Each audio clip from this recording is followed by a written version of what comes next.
नमस्कार, मैं दीपक कुमार और आप देख रहे हैं चाणक्य न्यूज इंडिया की खास खबर। राहुल गांधी से ईडी लगातार पूछताछ कर रही है। ये बड़ी खबर है, बड़ा मामला है। इस देश का शानदार लोकतंत्र रहा है। कहा जाता है कि जब जवाहरलाल अपने शिखर पे थे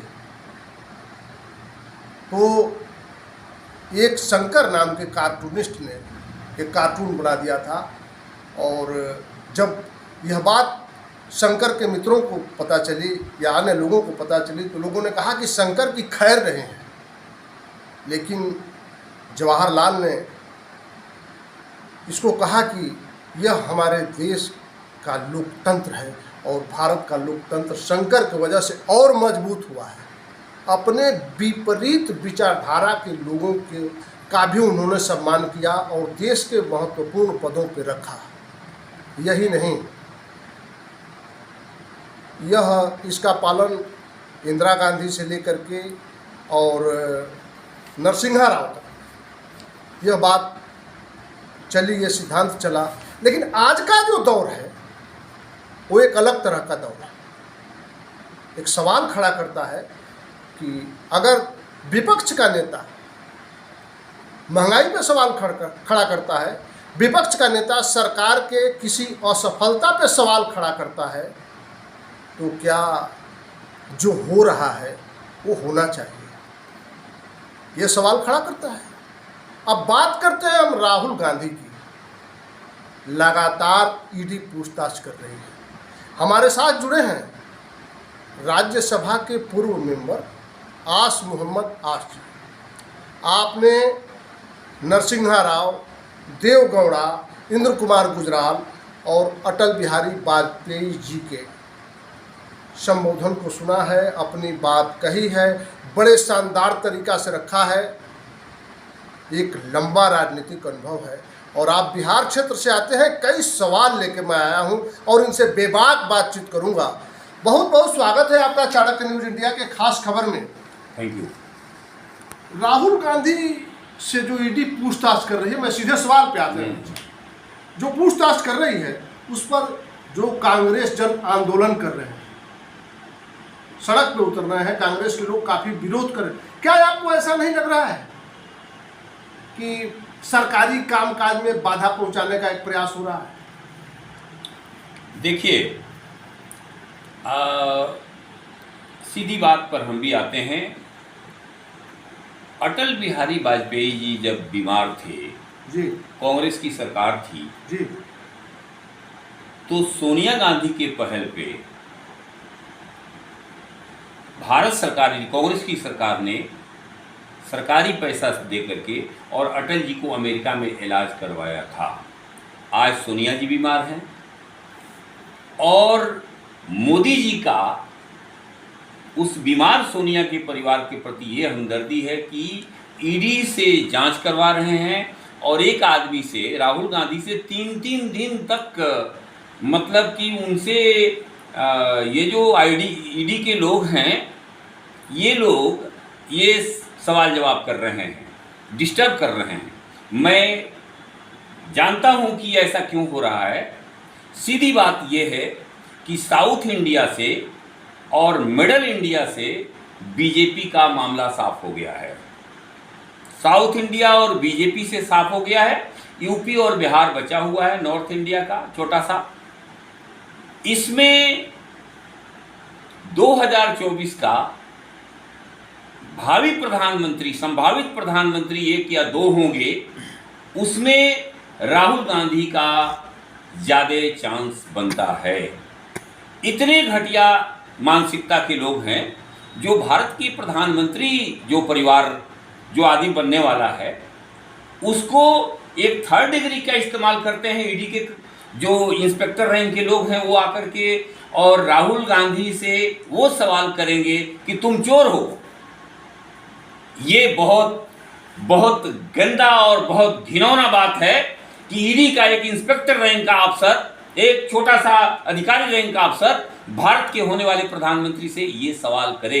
हम पूछना चाहते हैं कि ये थे कहाँ? 7-8 साल, 6 साल अटल जी रहे और 7 साल इनका भी हो गया। 7 बरस में आपको 2024 जब करीब चुनाव है तभी मतलब कि भ्रष्टाचारी ये परिवार है ये समझ में आया। पहले भी आप कर सकते थोड़ी सी थे। बात हमें रुकना चाहेंगे जी कि ये पूछताछ का सिलसिला तो नरेंद्र मोदी जी से भी हुआ था, नरेंद्र मोदी से भी पूछताछ हुई थी, तो पूछताछ से आखिर क्या घबराना है? पूछताछ ही तो हो रही है। अब वो चाहे इंस्पेक्टर करे या कप्तान दल का ऑफिसर करे, ये नियत और मौके का सवाल है जी। नियत और मौके का। दूसरी बात ये है कि सोनिया गांधी की तबीयत किस तौर तरीके से है। ये मानवता, भारत के राजनीति में मानवता बहुत बड़ी चीज़ रही है, इंसानियत भाईचारा बहुत बड़ा चीज़ रहा है, और ये मेरे समझ में ये वक्त नहीं है, इनको पहले करा लेना चाहिए जी, ये पहले काम हो जाना चाहिए था। देखिए एक बात को और मैं आपसे बता रहा हूँ कि जैसा कि आप कह रहे हैं कि दक्षिण से समाप्त हो गया है, मध्य से समाप्त हो गया है, उत्तर प्रदेश का चुनाव का हम गवाह हैं, हम कवर कर रहे थे, तमाम सारी चीज़ें आ रही थी कि भाई पश्चिम से बीजेपी खत्म हो गई, किसान आंदोलन ने असर कर गया, तमाम अखिलेश मुख्यमंत्री हो रहे हैं, लेकिन जब परिणाम आया तो मामला सब कुछ बदल गया था। देखिए जो मैं देख रहा हूँ जी। उत्तर प्रदेश में जो पावरफुल जातियां हैं जी इस वक्त इनका सपोर्ट बीजेपी के साथ है। जी जैसे ब्राह्मण्स हैं, राजपूत हैं, कायस्थ हैं, भूमिहार हैं और इंटायर बनिया हैं। ये वर्ग देश का एक संपन्न वर्ग है और संपन्न वर्ग उनके साथ है, मैं मानता हूँ यूपी में, लेकिन शेष भारत में इस तरह की समस्या नहीं है और सरकार यूपी और बिहार से ही नहीं बन पाएगी। सरकार अगर बनती यूपी बिहार से तो देवगौड़ा प्राइम मिनिस्टर नहीं होते, आई.के. गुजराल जैसा मतलब कि बिल्कुल राजनीतिक पृष्ठभूमि जिनकी बहुत कमज़ोर थी, वोट की राजनीति में विद्वान आदमी थे, वो नहीं होते, और बहुत सारे लोग, चंद्रशेखर जी नहीं प्राइम मिनिस्टर बन पाते।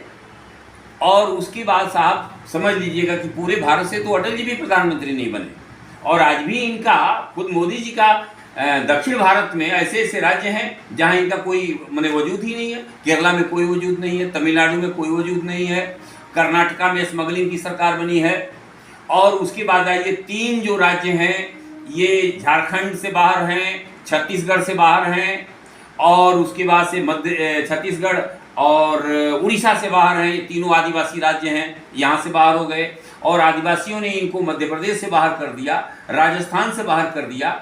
ये उधर के मामले इनसे गायब हैं, और मुझे लगता है कि सरकार जो है अगर बहुत उल्टा सीधा नहीं हुआ, गड़बड़ नहीं हुआ, संभावना का खेल है राजनीति, तो मुझे नहीं लगता है कि अगला प्राइम मिनिस्टर ये बनेंगे। एक बहुत बड़ी खबर आ रही है अभी, नुपुर शर्मा है, बीजेपी की पूर्व नेता है, और उनका एक बयान मोहम्मद साहब पे आ गया था, उसको लेके उनके समर्थन में 18 लाख लगभग नागा सन्यासी, आप तो जाने रहे होंगे नागा सन्यासी, बिल्कुल बिल्कुल, नुपुर शर्मा के समर्थन में उतरने का ऐलान कर दिया। पहली बार हो रहा है ऐसा कि जब कोई नागा समूह, नागा सन्यासियों का समूह किसी के पक्ष में उतर रहा है।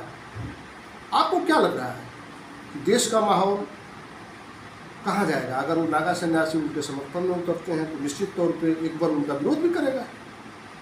देखिए तो उसका क्या असर पड़ेगा? बहुत सीधा सा मामला है कि देश की अर्थव्यवस्था, चूंकि आप विद्वान हैं, राज्यसभा के मेंबर रहे हैं, आपको इसकी जानकारी है कि देश की अर्थव्यवस्था, श्रम, इन तमाम सारी चीज़ों पे अगर ऐसा देश में कोई माहौल उत्पन्न होता है उसका क्या असर पड़ेगा? देखिए, मैं भारत के साधु समाज को बहुत इज्जत करता हूँ। जी। जो साधु समाज है भारत का, जी। ये बहुत त्यागी किस्म के लोग हैं, बहुत इज्जत करता हूँ इनका। जी। लेकिन नागा समाज के बारे में सवाल है जी, वो उनको देख करके एक मैंने आदमी देखना चाहता है उनको जी, और बहुत अच्छे लोग लगते हैं, उनका त्याग तपस्या सब कुछ सही है, लेकिन मैं कहूँगा सरकार से कि नुपुर शर्मा के पीछे जो नागा 18 लाख के आसपास खड़े हो गए हैं, उनके लिए लड़ने जा रहे हैं, तो मुझे याद है, और मैं सॉरी के साथ ये बात कह रहा हूँ, सच्चाई है कि नागा साधु का आज भाजपा इस्तेमाल कर रही है, तो ये जानना चाहिए देश को कि नागा साधु का इस्तेमाल अंग्रेजों ने भी भारत के खिलाफ किया था। 1857 में इस देश की अजीजन बाई जैसी कानपुर की तवायफ 1857 की लड़ाई में कूद पड़ी थी, मेरठ की तवायफें कूद गई थी, आरा की धर्मन नमन तवायफ कूद गई, लखनऊ की चाहे रहीमी हो या बेगम हक महल हो, ऐसे ऐसे लोग कूद पड़े थे जो भारत के लिए लड़ रहे थे। तो अंग्रेजों ने, चाहे जो भी शर्त हो, अंग्रेजों ने नागा साधुओं को 1857 में भारत के खिलाफ अंग्रेज अपने पक्ष में लड़ाए थे। मैं कहना चाहूंगा कि भारतीय जनता पार्टी या आरएसएस इस तरह का घृणित काम नहीं करना चाहिए। अगर नुपुर शर्मा बहुत अच्छी हैं तो देश के बुद्धिजीवियों को, देश के जो अच्छे कलाकार हैं, जो किसान को, मजदूर को, इनको खड़ा कीजिए। आप नागा साधुओं को इस्तेमाल मत कीजिए। ये अच्छी बात नहीं है। ये किराए पर काम हो रहा है, सारा काम ये इस ढंग का हो रहा है जो बहुत अच्छा नहीं है देश के लिए। मैं ये कह रहा था आपसे जी कि क्या अगर ऐसा होता है तो देश में जो माहौल क्रिएट हो रहा है, अभी जो रिएक्शन देखा गया खाड़ी देशों में, अगर ऐसा रिएक्शन होता है तो क्या भारत के अर्थव्यवस्था पर असर पड़ेगा? क्योंकि जो जहाँ तक मेरा मानना है कि काफ़ी संख्या में मुझे लग रहा है कि कुछ 60-70 लाख की संख्या में लोग खाड़ी देशों में काम करते हैं, तो जो वहाँ से पैसे आते हैं तो एक भारी भरकम आय हिंदुस्तान की अर्थव्यवस्था में होती है। तो क्या कुछ ऐसा असर हो सकता है क्या? मैं जानना चाहता हूं। मैं तो अरब देशों से ये कहूँगा कि ऐसा कोई काम न करें आप कि जिससे भारत की अर्थव्यवस्था पर, भारत के जो आर्थिक स्थिति है उसको संभालने में हमारे अरब में 1 करोड़ लोग भारत के काम करते हैं, जिसमें 55 लाख हिंदू हैं 1 करोड़ लोगों में। और ये पैसा जो भेजते हैं, अभी विदेशी मुद्रा की वजह से श्रीलंका जो है वो तबाह हो गया, सड़क पर आ गया, दिवालिया हो गया। उसी तरह से जो अरब में लोग रहते हैं, हिंदू मुसलमान मजदूर, वो जो पैसा भेजते हैं उसी पैसे से हमारा तेल का जो पुल है उसका कवरेज होता है, उसी पैसे से तेल खरीदा जाता है। फॉरेन करेंसी का जो भंडार भारत का है उसी मजदूरों के पैसे से ये जिंदा है, खड़ा है, लबालब भरा हुआ है। ऐसा अगर ये लोग करेंगे तो विदेश पे असर पड़ेगा। और विदेशियों से मैं कहना चाहता हूँ, अरब के लोगों से, शेखों से कहना चाहता हूँ कि आप इस तरह का कोई काम इनकी वजह से न करें। लेकिन ये भी, मैं चूंकि राजनयिक हूँ मैं, तो मैं ये भी जानता हूँ कि भारतीय जनता पार्टी की सरकार इस तरह का काम कर रही है, इनका एजेंडा ऐसा है जो अंतर्राष्ट्रीय लोगों को, बाहर के देशों को हमारे यहाँ दखल देने का ये मौका दे रहे हैं। ये भारतीय जनता पार्टी का जो प्राइम मिनिस्टर हैं, जो सरकार है, आरएसएस है, वो इस तरह से एजेंडा कर रहे हैं, रखे हैं। आरएसएस की तो सरकार नहीं है, सरकार तो बीजेपी की है। ऐसा है साहब, बीजेपी नाम की तो कोई चिड़िया नहीं होती है। बात लंबा हो जाएगा। गोलवलकर जी ने कहा था जनसंघ के बारे में कि जनसंघ कुछ भी नहीं है, ये गाजर का पुंगी है, मराठी भाषा में गाजर की पुंगी है, जब तक बजेगी बजाएंगे या नहीं तो खा जाएंगे। बीजेपी कोई पार्टी ही नहीं है। जनसंघ को बदल के भारतीय जनता पार्टी की कल दूसरा नाम रख देंगे। असली पार्टी जो है वो आरएसएस है, आरएसएस ही पार्टी है। और जो प्राइम मिनिस्टर है, ये जब मुझे लगता है कि ये आरएसएस के सबसे अच्छे खासम खास लोग हैं साहब। आरएसएस की सरकार चल रही है, बीजेपी ओजेपी ये तो एक धोखा ना। बहरहाल इसको बाद में हम तय कर लेंगे। जी, जब मोदी सरकार की बात आ रही है, मोदी सरकार ने अग्निवीर, अग्निपथ शानदार सृजन किया है। पर उन्होंने कहा है कि देश के युवाओं को 4 साल सेना में सेवा देना। आज बयान आया है योगी जी का, उत्तर प्रदेश के मुख्यमंत्री हैं, और अमित शाह जी का भी, कि उनको अन्य सरकारी सुरक्षा एजेंसियों में भर्ती में छूट मिलेगी। तो चलने का वक्त है, इसलिए हम सोच लें कि आपसे पूछ लें। ये देखिए, ये एक कुछ लोगों का बयान आ रहा है, नहीं, कुछ लोगों का बयान आ रहा है कि इससे हमारी सुरक्षा एजेंसियों का, हमारी भारतीय सेना का मनोबल कमजोर होगा। तो मैं सोचा कि आपसे चलते चलते पूछ लूं। देखिए साहब, आपको मालूम होगा कि इन्होंने आईएएस जो एक देश का बहुत बड़ा माने पद है जी। और भारत सरकार के हर बड़े सर्वोच्च पदों पे आईएएस के लोग तैयार होते हैं, बैठे रहते हैं और वो एक जिम्मेवार लोग होते हैं जी। उस आईएएस की कुर्सी पर अब सचिवों की कुर्सी पर भारतीय जनता पार्टी आरएसएस के लोगों को बैठा रही है। ओम बिरला की बेटी आईएएस बन करके किसी जिम्मेवार पद पर बैठेगी। ओम बिरला स्पीकर लोकसभा। मैं कहना चाहता हूं सीधा सीधा तरीके से मख्तसर में कि आरएसएस पृष्ठभूमि के लोगों को सेना में घुसाया जा रहा है जी। ये लड़ाई लड़ने के लिए नहीं, सेना में इनको घुसाया जा रहा है। बात आप समझ लीजिएगा, ये देश के लिए बहुत अच्छा चीज नहीं है, बहुत खराब चीज है। आप भर्ती कीजिए तो पूरी उम्र भर के लिए कीजिए। आप ले रहे हैं 17 साल की उम्र में, 22 साल की उम्र में लेंगे और 4 साल बाद वो कहां जाएगा जरा बताइए। तो मुझे कह रहे हैं कि हमें कोई भर्ती हो नहीं, वो आप उनका भविष्य से खिलवाड़ क्यों कर रहे हैं, चाहे वो संघ के ही आदमी नहीं हो। लेकिन मेरा मतलब ये है कि ये इसमें संघ पृष्ठभूमि के लोगों को सेना में इंटर करा रहे हैं। ये देश के भविष्य के लिए, देश के लिए बहुत अच्छी बात नहीं है। आप ऐसा मान रहे हैं कि संघ के लोगों को सेना में भर्ती किया जा रहा है? तो नहीं, हो सकते हैं संघ के लोग। जी, जी। और मुझे मालूम है, जैसे आईएएस जो नया बनाए हैं, नेता का लड़का आईएएस हो जाएगा और जो मजदूर का लड़का है उसको भी संघ की नौकरी करनी है, लेकिन सेना में कर लेनी है 4 साल। देखिए, एक जमाना था कि कांग्रेस में आरएसएस के लोगों को था कि कांग्रेस में आरएसएस के लोग भी रह सकते हैं कांग्रेस में जी। लेकिन जवाहरलाल नेहरू ने सीधे सीधे कहा कि नहीं, संघ के लोग कांग्रेस में नहीं रहेंगे। पहले संघ के लोग कांग्रेस में रहा करते थे, लेकिन उन्होंने बंद किया।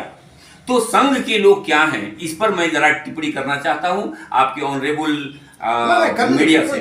देखिए सर, आरएसएस से मेरा जो दिमाग कह रहा है वो ये कि आरएसएस भारत के नेतृत्व क्लास को, उसका कैरेक्टर भारतीयता से हिटलर की तरफ ले जा रहा है। आरएसएस जैसे आरएसएस में जितने लोग भारत की संस्कृति में, जितने हमारे महापुरुष हुए, जितने भगवान हुए, सब शादीशुदा थे। भगवान शंकर की बीवी पार्वती, ब्रह्मा की सरस्वती, मर्यादा पुरुषोत्तम श्री राम की पत्नी जो है सीता, ये सब शादीशुदा लोग थे। संघ कहता है कि हम भारतीय संस्कृति और भारत की आत्मा को हम बिल्कुल सही करना चाहते हैं, इसमें विश्वास करते हैं। तो मैं पूछना चाहता हूं कि आप बताइए, आरएसएस के जितने लोग होते हैं वो कुंवारे क्यों रहते हैं? ये कौन सा मामला है कुंवारे रहने का? सेना के लोग भी कुंवारे नहीं रहते हैं, राजा कोई कुंवारे नहीं रहता है, भारत के जितने राजा हैं कोई कुंवारे नहीं रहे। ये बैचलर रहने का ये क्या मतलब है? हिटलर कुंवारे था, उसकी पार्टी के जितने लोग थे सारे कुंवारे थे। आज आरएसएस में हेगड़वार साहब कुंवारे मर गए, गोलवरकर जी मर गए, देवरस जी मर गए, रज्जू भैया कुंवारे मर गए, सुदर्शन जी, मोहन भागवत जी, मोदी जी जो हैं शादी तो हुई लेकिन कुंवारा जिंदगी या गुजार रहे हैं। जी सर, एक आखिरी सवाल कर लेते हैं। आपने नरसिंहा राव जी को देखा है जी, देवगौड़ा जी को भी देखा है, कुमार गुजराल जी को भी देखा है और अटल जी को भी देखा है। सदन में बात होती रही होगी, तमाम सारी बातें हुई होंगी, तमाम मुद्दों पे बात हुई होगी, बहस हुई होगी, काफ़ी करीब से देखने का मौका भी मिला होगा, क्योंकि आप उसी समय राज्यसभा में थे।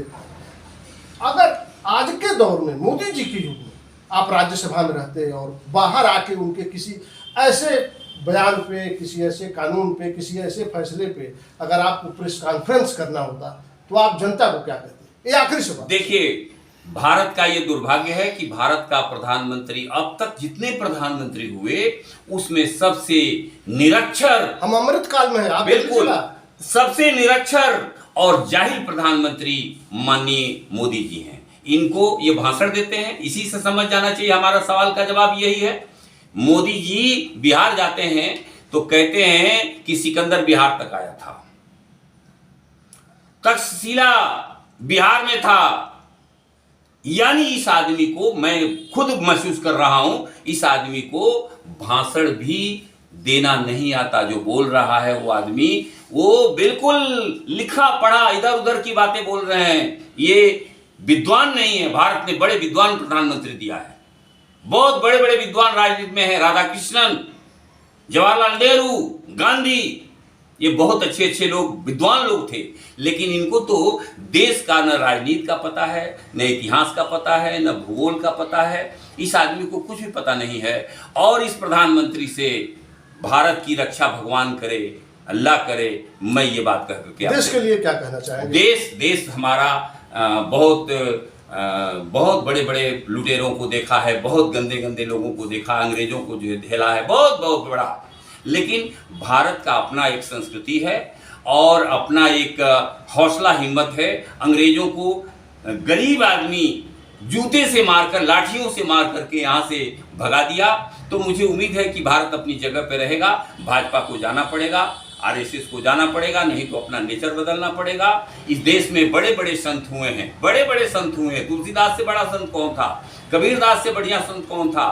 सूरदास से बढ़िया संत कौन था? अच्छे अच्छे लोग हुए हैं। लेकिन ये दौर जो है भारत को बिल्कुल हालत खराब करने वाला दौर है।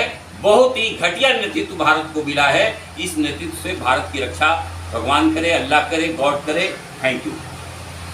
आप सुन रहे थे आज मोहम्मद आस, आप लोग राज्यसभा सदस्य, और आपको बताएं कि भारत सभी धर्मों का देश है। हिंदू, मुसलमान, सिख, ईसाई, बहुत सारे धर्म हैं, बहुत सारी जातियाँ हैं। लेकिन सारी चीज़ों के बाद हम एक दूसरे की सुख दुख में काम। मैं जिस धरती से आता हूँ, दुनिया के लोगों की जब शानदार बात होती है तो मैं कहता हूँ कि मैं दुनिया के सर्वश्रेष्ठ धरती से आता हूँ। वो इसलिए कहता हूँ कि जब मेरे वहाँ कोई फंक्शन होता है तो मुझे महसूस नहीं होता है कि कितने हिंदू आए, कितने मुसलमान आए, कितने सिख आए, कितने ईसाई आए। ये मोहब्बत है। हम सभी भारत के हैं, हम सभी इस देश से प्रेम करते हैं। हमारे साथ बने रहिए। आप देख रहे थे चाणक्य न्यूज़ इंडिया। मैं दीपक कुमार दीक्षित, कैमरामैन शब्दलाल के साथ। फिर मिलते हैं किसी अन्य शख्सियत के साथ। तब तक के लिए नमस्कार।